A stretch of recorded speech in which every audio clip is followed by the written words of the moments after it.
लड़के को आपको पता है क्यों खुशियां मनाते हैं और सारा कुछ करते हैं? क्यों?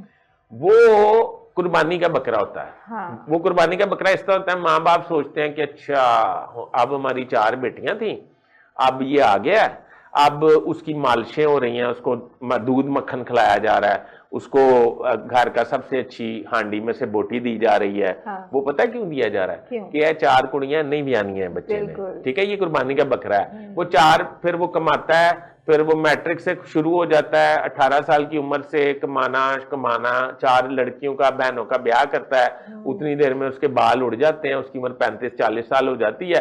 35-40 साल जब उम्र हो जाती है तो फिर वो माँ बाप कहते हैं अब हमारी खिदमत शुरू कर दें। तो माँ बाप सोचते हैं कि हमारी खिदमत करनी है। जब खिदमत करनी है तो फिर क्या होता है, उसका ब्याह हो जाता है। अब ब्याह हो गया, अब ब्याह हो गया, जो 4 लड़कियों को उसने ब्याया है और जो माँ बाप की खिदमत कर रहा है, अब वो 4 नन्हे और 2 माँ बाप, ये सारे मिलके लड़के की तलाक कराने की कोशिश करते हैं। ठीक है जी, कि ये बहू जो है इस तरह नहीं है, इसने, वो मेरी बेटी आई, इसने सही तरीके से उसकी खिदमत नहीं की, गोश्त नहीं पकाया, इसने फलाना नहीं किया।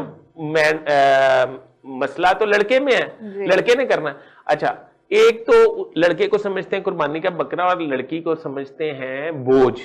क्योंकि हमारा एक और हिंदुआना कल्चर है जहेज। हाँ। कि जहेज देना है तो लड़की को ब्याना है। सऊदी अरब में नहीं है, मैं गेन सऊदी अरब की तरफ जाऊंगा, वहां पे आपने लड़की को ब्याना है तो लड़के ने सारे अखराजात करने हैं, ठीक है ना। वो इस्लाम के असूलों पे चल रहे हैं, वो इसलिए खुशहाली की तरफ जा रहे हैं। हम हिंदुआना निजाम की तरफ जा रहे हैं बड़ी तेजी से।